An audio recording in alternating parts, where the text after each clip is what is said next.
You were the division chief for intelligence operations at CENTCOM when the Taliban first took over Afghanistan. Do you expect it to return to what it was prior to September 11th? Absolutely. They're ruthless. They want to have an Islamic caliphate, and they're going to be cementing themselves strongly for the near future.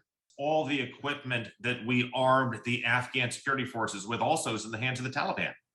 Exactly. Exactly. The American weapons that we had for our soldiers use were also left behind. That is a big problem. Are the weapons, the ammunition, the equipment, the airplanes, the tanks, the vehicles, all those things are key. And what we did in Vietnam, we burned them. We blew them up. The Russians, the Soviets did it in Afghanistan, of all places. We did not do that. That was a very big mistake this time. The equipment that was left behind was a state of the art. It was in the hundreds of thousands of pieces that were left behind. We left everything behind for the Taliban to make use of. With the Taliban, you had bands of pickup trucks and motorbikes against a much larger Afghan military force that just wilted, though it was trained, armed, and equipped by the United States. How can that be? The intent of the training was a good one. The mission of the training and what was the end goal of the training kept changing. It was not clear.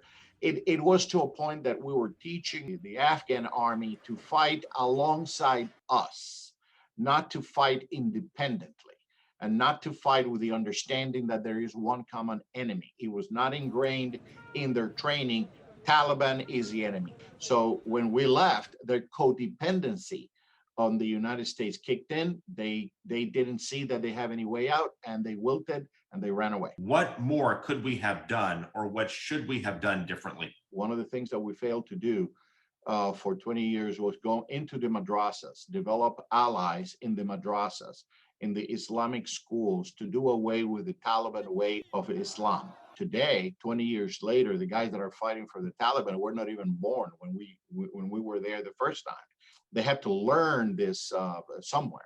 And that was in the madrasas that we refused to go into. So right now we're reaping what we sowed.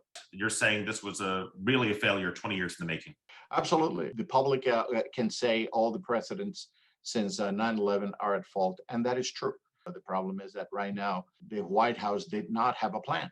There was no negotiation with allies to do it cogently.